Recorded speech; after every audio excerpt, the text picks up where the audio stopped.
इस वीडियो में हम बात कर रहे हैं सीजीएल 2024 में कुछ पॉइंट्स उठे थे। खासकर जो पॉइंट्स है या इस वीडियो का जो टॉपिक है उसमें पहली बात तो यही है कि अगर आप रिज़र्व कैटेगरी से हैं, यानी कि अगर आप ओबीसी, एससी, एसटी या ईडब्ल्यू से बिलोंग करते हैं, तो क्या आप अगर इस कास्ट से हैं और आप चाह रहे हैं कि आप यूआर से यानी जनरल से फॉर्म भर दें, तो क्या इससे कोई दिक्कत आएगी?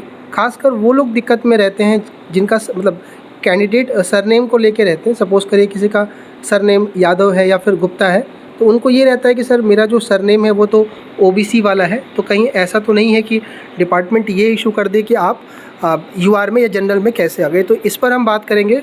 दूसरा ये है कि अगर आपके पास इस साल कास्ट सर्टिफिकेट अवेलेबल नहीं है, तो क्या आप इस साल जनरल में भर के अगले साल अपनी कैटेगरी चेंज कर सकते हैं कि नहीं कर सकते? क्योंकि कई सारे लोग इसको लेके मैसेज कर रहे हैं। और एक लास्ट जो बहुत ज़्यादा यार ये कंट्रोवर्शियल है और ये हमेशा रहता है, ये खासकर दिक्कत आती है पोस्ट प्रेफरेंस के बाद।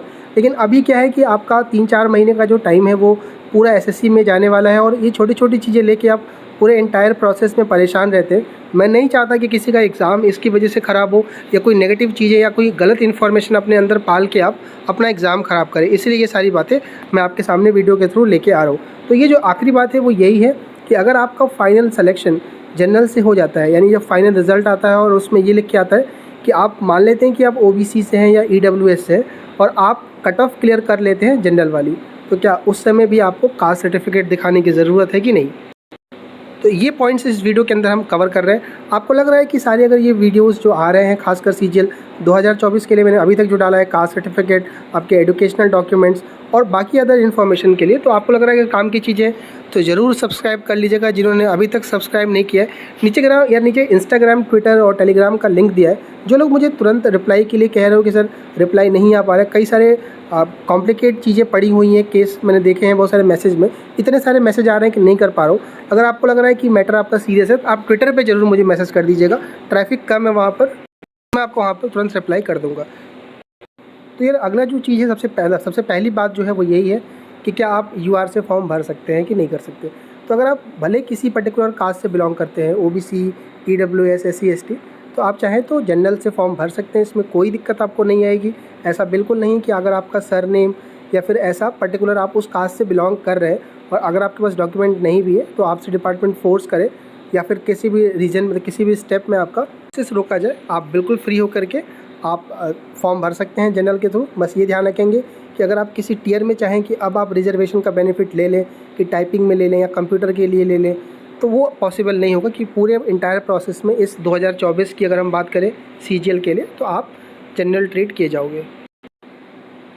अगली डाउट है कि क्या आप अगली साल अपनी कैटेगरी चेंज कर सकते हो अगर आपके पास इस साल सर्टिफिकेट नहीं है या आपको डर लग रहा है कि कहीं मेरा सर्टिफिकेट वैलिड है कि नहीं है, कट ऑफ डेट का या क्रूशियल डेट का चल रहा है। तो देखिए, अगर आप इस साल यूआर से फॉर्म भर रहे हैं तो आप अगले साल अगर आपके पास वैलिड सर्टिफिकेट आ जाता है या सर्टिफिकेट अवेलेबल हो जाता है तो आप अपनी कैटेगरी चेंज कर सकते हैं। ऐसा कोई कंपलसरी नहीं है कि अगर आपने इस साल यूआर से भर दिया तो आगे भी आपको यूआर ही ट्रीट किया जाएगा। इसको लेके भी बहुत लोग परेशान हैं। आप रिलैक्स होकर तैयारी करिए और अगले साल आप जब आपके पास सर्टिफिकेट आ जाएगा आप अप्लाई कर सकते हैं, आप जिस भी कैटेगरी से बिलोंग करते हैं। अब हम बात करते हैं सिलेक्टेड एज यूआर। पहले मैं आपको मैटर बता देता हूँ कि क्या है। कि देखिए, एसएससी का जो एग्ज़ाम होता है वो टियर 1, टियर 2 दो फेज़ में होता है। टियर 1 जो होता है क्वालिफाइंग नेचर का होता है आपका। टियर 1 में आपके जो मार्क्स आएंगे वो जोड़ेंगे नहीं। टियर 2 का जो मार्क्स होगा उसी के आधार पर आपका फाइनल मेरिट बनेगा। देखिए, टियर 2 में भी और टियर 1 में बता दूँ आपकी कैटेगरी वाइज कट ऑफ जाती है। साथ ही साथ टियर 2 में 2 एग्ज़ाम होते हैं आपके, जो एक टाइपिंग का होता है और एक कंप्यूटर का होता है। उसके लिए भी कैटेगरी वाइज कट ऑफ रहती है, टाइपिंग में भी रिलैक्सेशन रहता है। तो सपोज़ करिए अगर आप पूरा इंटायर प्रोसेस में कहीं पर भी रिजर्वेशन का बेनिफिट नहीं ले रहे, आप चाहे पर्टिकुलर किसी भी कैटेगरी से बिलोंग कर रहे हैं, चाहे ओबीसी, एससी, एसटी, ईडब्ल्यूएस है, और आप फाइनल जब रिज़ल्ट आता है आपका एसएससी का, जब फाइनल रिज़ल्ट आएगा उसमें लिखा रहता है कि आप कैटेगरी किस से सिलेक्ट हैं आपका, राइट। तो अगर आप जनरल से सिलेक्ट हो जाते हैं तो क्या तब भी आपको डिपार्टमेंट को कास्ट सर्टिफिकेट देने की ज़रूरत है या नहीं है? अगर आप लोग जनरल से सिलेक्शन का मतलब नहीं समझ रहे हैं तो कुछ यूँ समझिए कि मान लेते हैं कि 310 कट ऑफ जा रही है जनरल की, और अगर आप पर्टिकुलर ओबीसी को बिलोंग करते हैं और ओबीसी कट ऑफ 305 जाती है, आपके मार्क्स मान लेते हैं 315 है, और मान लेते हैं कि ये कट ऑफ जो मैं बात कर रहा हूँ ये टैक्स असिस्टेंट इनकम टैक्स की बात कर रहे हैं, और आपने पहले नंबर पे ही उसको ऑप्ट कर लिया है और 315 अगर मार्क्स आपके हैं तो आपका तो कट ऑफ क्लियर हो गया और आपको पोस्ट एलोकेट हो गई। लेकिन आपका ओबीसी से भी क्लियर हो गया और जनरल से भी हो गया। तो अब आपने जब जनरल कट ऑफ क्लियर कर ली तो आपका जो पोस्ट मतलब आप जो सिलेक्ट हुए वो एज ए यूआर सिलेक्ट हो गए। कैटेगरी आपकी ओबीसी सी थे, लेकिन आपने सीट जो ऑक्यूपाई करा वो यूआर का करा। अब यहाँ पर जो दूसरी बात आती है कि स्टेट एलोकेशन में अगर मान लेते हैं कि अगर आपके 315 नंबर है, राइट, तो अब इसका ये मतलब नहीं कि जब आप स्टेट लेने की बारी आती है तो क्या स्टेट भी आप जनरल से ले पाओ कि नहीं ले पाओ। सपोज़ करिए कि आप दिल्ली से बिलोंग करते हैं और दिल्ली में मान लेते हैं कट ऑफ जाती है दिल्ली के लिए पर्टिकुलरली टैक्स असिस्टेंट की 318, राइट, तो अब आपको जनरल से तो नहीं मिल पाएगा। उस केस में आप ओबीसी से ट्राई करोगे।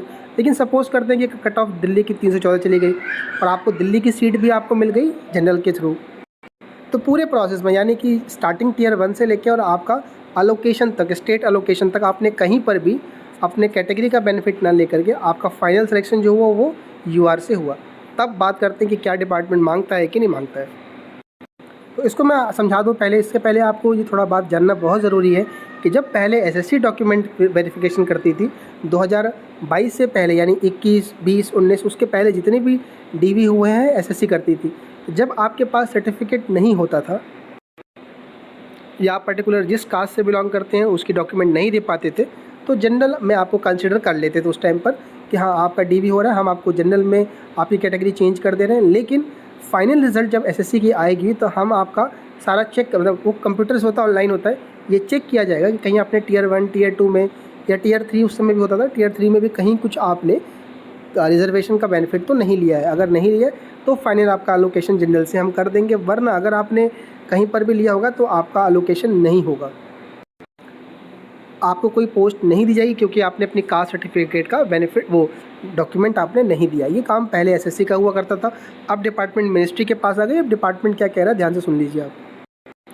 देखिए डिपार्टमेंट में आपको मैं फिर बोल रहा हूँ बार बार कि ये वेरिएशन देखने को मिल रहा है ministry to ministry, office to office, लेकिन क्या कुछ है समझिए पहले आप। देखिए नोटिफिकेशन आप पढ़ेंगे उसमें लिखा हुआ है साफ साफ कि जो भी कैटेगरी से आपने फॉर्म भर दिया वो कैटेगरी आपकी चेंज नहीं होगी। पहली चीज़ तो ये चीज़ वहाँ लिखा हुआ है, लेकिन बात यहाँ पर ये उठ रहा है कि फाइनल रिजल्ट में, फाइनल सिलेक्शन में तो हमने कैटेगरी का कोई फ़ायदा लिया नहीं, राइट।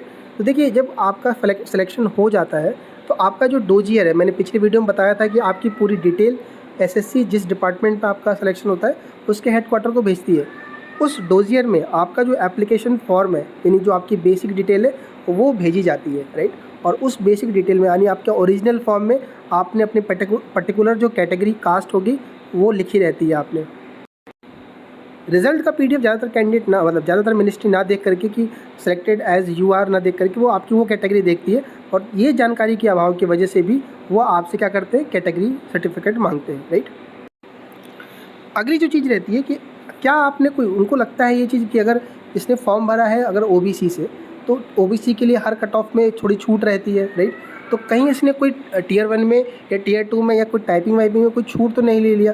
लेकिन यहाँ पर मैं आपको बता दूँ कि यहाँ पर डिपार्टमेंट के पास इसको क्रॉस चेक करने का कोई तरीका नहीं रहता है। इसीलिए क्या करता, मैंने बताया ना कुछ मिनिस्ट्री ने ऐसा क्या हुआ, जो पीछे के डीवी हुए एक दो जगह पर ऐसे केस आए कि जब उन्होंने मांगा उससे, कैंडिडेट ने बताया कि सर मैंने पूरा यूआर से ही क्लियर करा हुआ है तो मुझे देने की ज़रूरत नहीं है।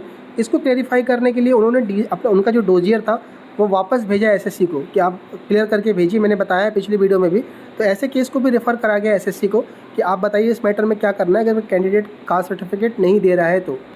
कि ये मिनिस्ट्री के पास कोई रिसोर्स नहीं रहता पता करने का कि क्या आपने लिया है कि नहीं लिया। अब यहाँ पर ये बात सही भी है कि अगर आपका फाइनल सिलेक्शन लिख के आ रहा है वहाँ पर कि सिलेक्टेड एज यूआर, तो डेफिनेटली एसएससी ने ये फ़िल्टर लगा कर किया होगा, लेकिन फिर वही जानकारी के अभाव की वजह से ये देखने को मिलता है। मैंने आपको बताया कि हर कैटेगरी वाइज जब आगे आप सर्विस करोगे, जब प्रमोशन होता है, डिपार्टमेंटल एग्ज़ाम होते हैं, वहाँ जब रोस्टर बनता है तो वहाँ पर भी रिजर्वेशन का बेनिफिट रहता है। इसलिए भी डिपार्टमेंट आपसे ये चीज़ के लिए देखता है, इस तरफ भी उनकी नज़र इस तरफ भी रहती है कि कहीं आगे जा कर के ये पॉइंट ना उठे, तो वो उस वजह से भी आपका ये क्लियर करना चाहते हैं। और इसीलिए स्टार्टिंग में ये चाहे एसएससी को भेज करके या फिर हेडक्वार्टर को भेज करके वहाँ से सैंक्शन ले लेते हैं। और ये सब कुछ जो होता है मैं आपको बताऊं, मैं फिर बता रहा हूँ कि जब से डिपार्टमेंटल डीवी हुई है सबसे बड़ी रीज़न जानकारी की कमी रही है और इसी वजह से कैंडिडेट ने सफ़र करा है। बात करते हैं कि क्या इसका सही क्या चीज़ है, अगर ऐसा होता है तो क्या देने की ज़रूरत है कि नहीं। तो अगर आप फाइनल सिलेक्शन और अलोकेशन भी, ठीक है, यानी कि आपको स्टेट मिलने तक अगर कहीं भी आपने रिजर्वेशन का बेनिफिट नहीं लिया है तो आप एज अ यूआर सिलेक्ट हो और उसमें आपको कास्ट सर्टिफिकेट देने की ज़रूरत नहीं है। लेकिन मैं फिर बोल रहा हूँ कि उसके बाद आप किसी भी प्रमोशन में या फिर किसी अदर बेनिफिट का यूज़ नहीं कर पाएंगे उस डिपार्टमेंट के अंदर, आपकी जो कैटेगरी है वो यूआर ही चलेगी उस डिपार्टमेंट के अंदर। तो अगर आप पर्टिकुलर कैटेगरी से होते और आप सारे कुछ सब कुछ क्लियर कर लेते, टियर 1 टियर 2 यहाँ तक कि एलोकेशन भी अगर आप जनरल से कर लेते, और उस केस में अगर आप ओबीसी से होते और ओबीसी का सर्टिफिकेट आपके पास है, तो आपको एज अ ओबीसी ही ट्रीट करा जाएगा। डिपार्टमेंट में अगर प्रमोशन होते हैं और उसमें बेनिफिट की बात आती है रिजर्वेशन का, तो आपको दिया जाएगा। तो ये सब कुछ है आपका। बाकी आप पैनिक ना होइएगा अगर आपका फाइनल लिस्ट में नाम आ जाता है। कास्ट सर्टिफिकेट नहीं है, अगर आपने सारे टियर जनरल से क्लियर किए हैं, आपको देने की ज़रूरत नहीं पड़ेगी। हाँ, हो सकता है कि अगर डिपार्टमेंट को इसकी समझ हो गई या फिर जो पर्सन इसको देख रहे हैं, जिनका ये काम है डॉक्यूमेंट वेरिफिकेशन, अगर उनकी जानकारी सही रही, इस बात को देखते हैं, जानते हैं, तो फिर आपको दिक्कत नहीं है कि अगर ऐसी दिक्कत आई तो आपको फिर वही है कि आपको 2-3 महीना वेट करना पड़ेगा एसएससी से, जब तक आपका सैंक्शन होके नहीं आ जाता। बाकी किसी तरह की दिक्कत के लिए आप मुझे टेलीग्राम पर या फिर ट्विटर पर मैसेज कर दीजिएगा, इंस्टेंट आपको रिप्लाई आ जाएगा।